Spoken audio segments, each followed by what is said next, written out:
Feeling a little bit extra than makeup today. I mean, I'm literally Lithuania's flag. Hey guys, it's model making time. Lithuania is a country steeped in history, with one of the oldest languages in common use, and having proved the adage of empires rising and falling, it sits in the Baltics, relatively outside of the mindset of most Westerners, I'd imagine, unless you have friends or family there, like I do. As a gamer at heart, I've always made most of my closest friendships through gaming. Well, or modelling, of course. One of my closest friends, their screen name Westy, is from Lithuania, who I met gaming in Apex Legends, actually. For Christmas of 2021, I wanted to be a bit different, so I decided to make her a present instead of, just sending her something. I thought I would make something personal to her, like I did for menopause before. As it happened, when I met another friend, Anna, who I also knew through gaming online, I met them at Coventry Air Museum, and I bought an L-39 there that was for another project that's obviously not yet seen the light of day. However, it meant I had the perfect basis for something Lithuanian. I thought, great, this is something that will be sturdy in the post, it is unlikely to get broken, and I built an L-39 before, I sort of know how they go together, and it should be relatively safe and sound. Unfortunately, however, whilst I was making this project during the course of November 2021, Lithuania sort of got rid of their last L-39s, handing them over, I think it was to Ukraine. That sort of means my project now falls into historic aviation. That's now 2 presents that I've made for people, both of which are now historic, so I guess that's going to be the current thing that I do for people, that if I make you a present, it's probably going to be historical rather than active. If you haven't seen it already, I did this before where I made a present for one of my friends. I actually made it for menopause, and you can find the link to Twitch in the description below, but they're a streamer over there. I made them an F5 of the double Dutch display team, which was their display team for quite a long time.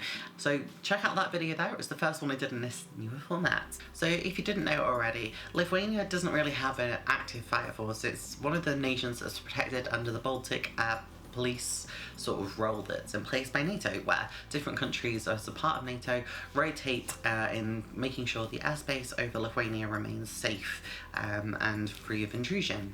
They do have an air force, but it is more of a logistical role rather than, a fighter defense role, and the L-39 was the only thing they had that really had proper combat capability, I suppose. Lithuania actually had the aircraft following the collapse of the USSR. They acquired a couple of models, and they've just been in sort of regular training roles ever since, which is what most people know the L-39 for anyway. It had a few different paint schemes, and I decided to go with the grey scheme, which was, from what I could tell, the most modern scheme, until they got rid of them. In the future, it's expected that Lithuania is going to get some sort of fighter for itself.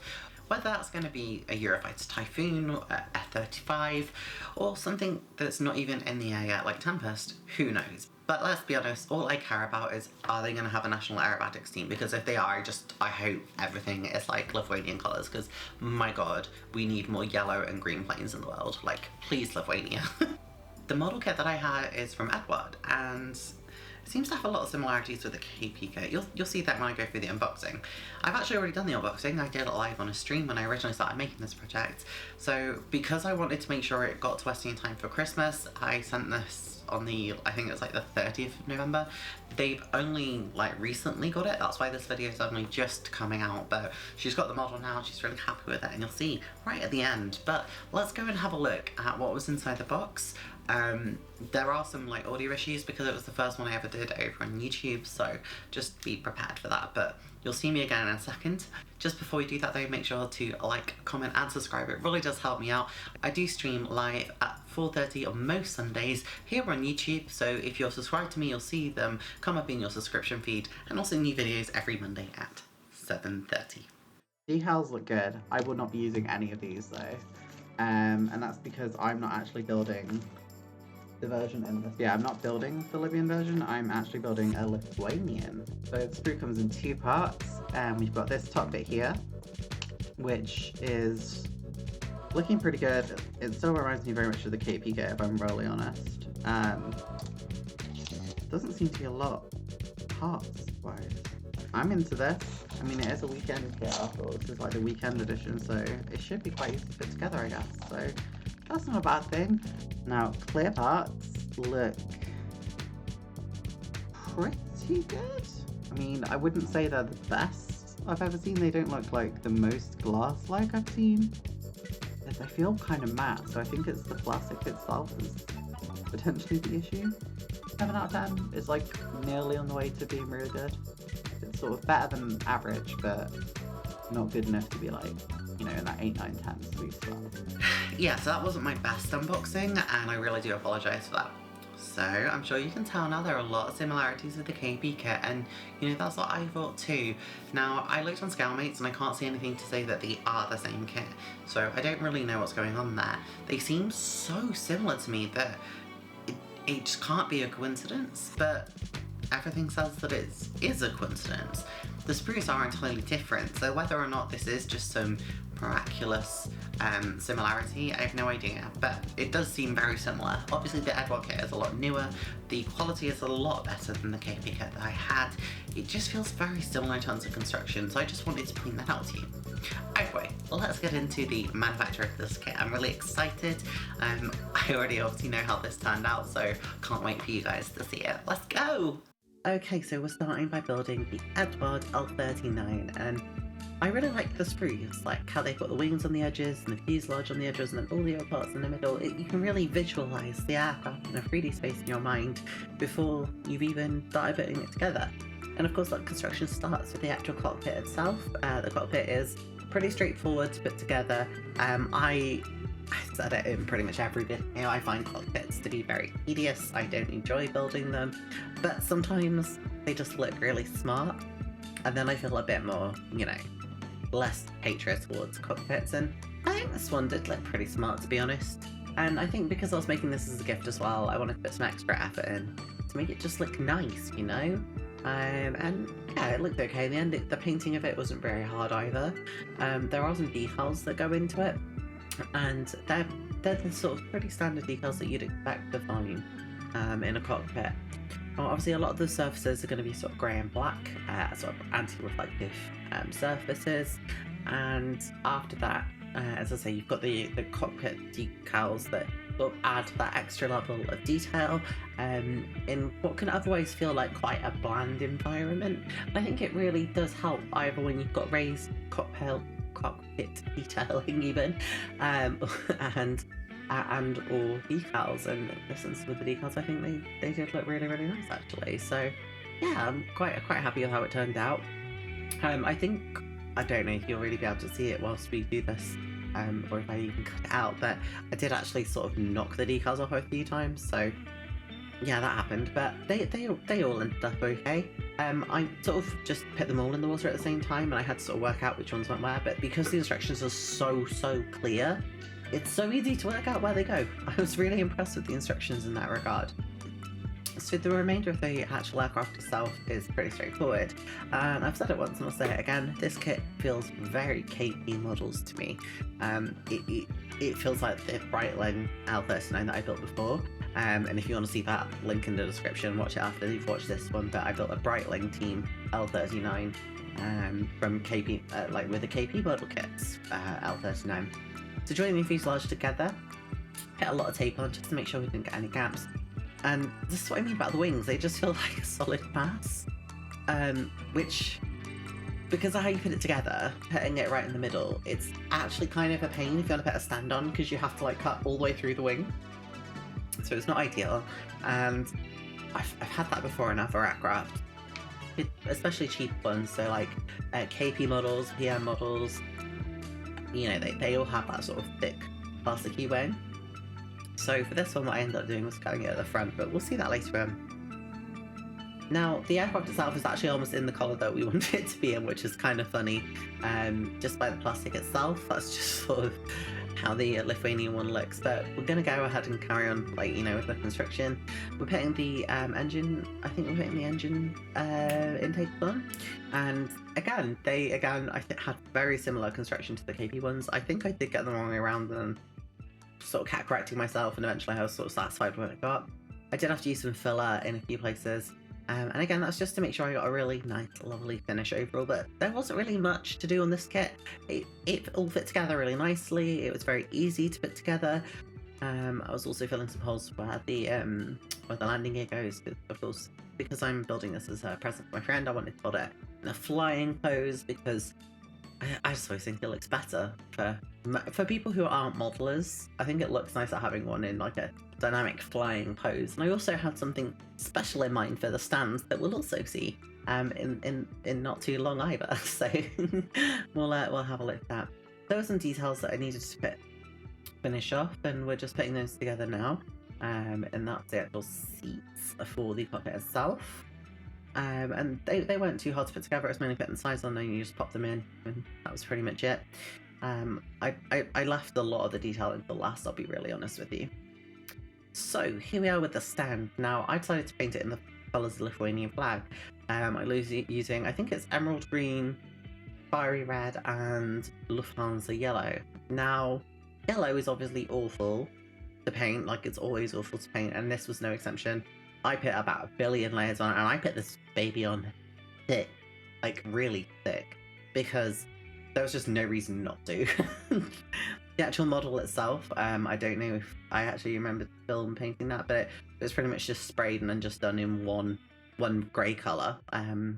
Okay, so that was the first day of it, and to be honest, it was only decals left, and there's not a lot of decals to do on this kit. It's pretty much just the Lithuanian insignia to put on there. You know, there's not a lot there. The decals were really, really cheap on Hanots as well, so, you know, I do really recommend them if you do get the chance to see them.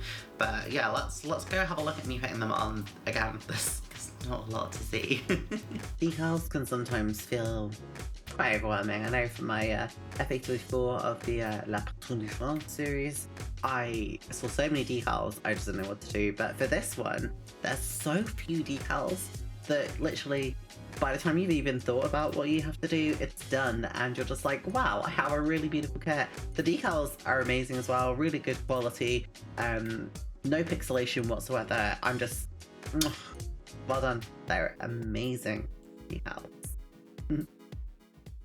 That's it, the model's finished. Let's get it sent over to Westy, all the way over in Lithuania. Yeah, this really did take a month to get to her. Walking home, there's the package. Can't wait to open it. Yay!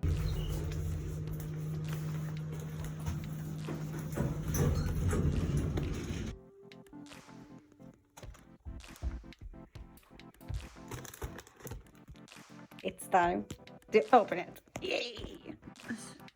Okay, I need to open it more. Okay. Okay. Okay. Why did you wrap it so much? I'm bad at unwrapping the stuff. Oh, it's opening! Okay, I'm gonna try to break the box. Why? This side is open. Oh. Oh.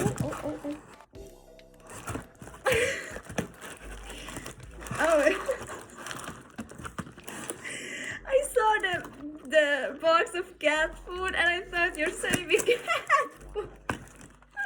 Thanks for the cat food. Oh. So that's it. I got cat food. Thank you, Lexi. No, I'm joking. Oh my god. That's tasty food. Okay, now, how do we proceed? Oh, I can see the tail. It's so beautiful. Oh my god. I hope it's not broken. No! Something fell! Ah! No, what fell? It looks so cute, so adorable! Something fell though. I need to try search it. Is this? Oh, this is the stand, I guess. It goes here? I'm not sure. No, it's not holding. I don't know. But it's so beautiful. I really like the stand, the colors. Hey, the Lithuanian. I really love the plane. It looks so adorable. Thank you, Lexi, so much. Thank you.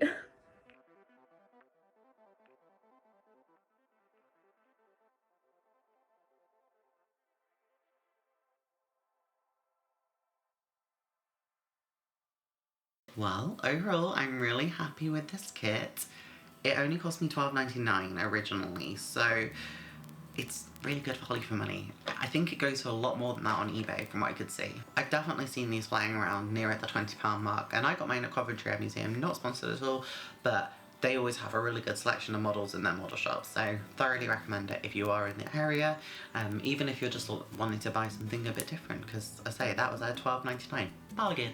Looking at the decals now, they cost about £4 over on Hannah. So again, really good value for money if you're in the market for some Lithuanian decals. This actually came with an AN2 and an MI8. Yeah, double checked, it's an MI8. So yeah, you get a lot of aircraft included in this. It's actually a really, really nice set of decals. They worked flawlessly. You don't really have any issues or complaints about them. There's not really a lot to say. They are what they are. Limited but effective, and again only £4, which is really, really cheap. Do want to say that it is originally for the multicoloured camouflage, so like the sort of earthy colours camouflage, but obviously I went for the newer camouflage. That may affect your decision, but I mean, I found it perfectly suitable, to be honest. Buy or fly? I think if you can get this kit for a reasonable price, it's worth it. I have no issue paying $12.99 for it.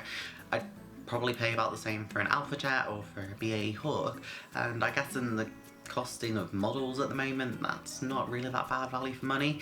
Even if at the £20 mark, it's probably just about reasonable cost, but it's getting towards that point where I think probably wait for it to be on sale, or see if you can get it second hand from someone at a model show or something like that. Because £20 is a lot of money for something that is actually really cheap. This is the weekend edition series model kits. I understand that these can go for quite a lot anyway, particularly once they finish their generally limited run. Eduard are like really well known as being quality model kit manufacturers, so again, like, it's a toss-up. It's like, do you want to pay for having something you know is going to be really good quality, but it's perhaps more expensive than what you can get elsewhere? Because I got my KP one for about £3, and to be perfectly honest, I was really happy with how that turned out. And again, that's 4 times cheaper than the cheaper price that I got mine for. So it's all about scale and whether or not you think it's worth it. So yeah, I guess I'd say buy this kit. It's not one that you should fly away from, but just be cautious about how much you're going to spend on it, because it's not worth spending, like, in my opinion, more than £20. Well guys, I really hope you've enjoyed that video. It's been an absolute blast. Let me know in the comments about what you think about the quality of the video, because I've got a new camera. I need to get some lenses and stuff for it really, but also first time I've used a green screen for like any of these videos, so I hope it all looks okay. I've had this for ages, but I've not used it since I was streaming, I think back in like, I haven't used it for what is approaching like 10 months, so green screens are a bit out of my comfort zone. Also realised I'm using green lipstick, so that's gonna be fun, isn't it? Hopefully it's different enough shade of green. Thank you again for watching. It's always a pleasure to have you guys here, and make sure to hit the subscribe button if you haven't done it already. I'll see you in the next video. Bye! Thanks for watching the video. I really appreciate it. Hit the subscribe button and notification bell to be notified of every new video on Mondays. You'll also be able to see me stream live on YouTube. Thanks again. I really appreciate it. Have fun modelling!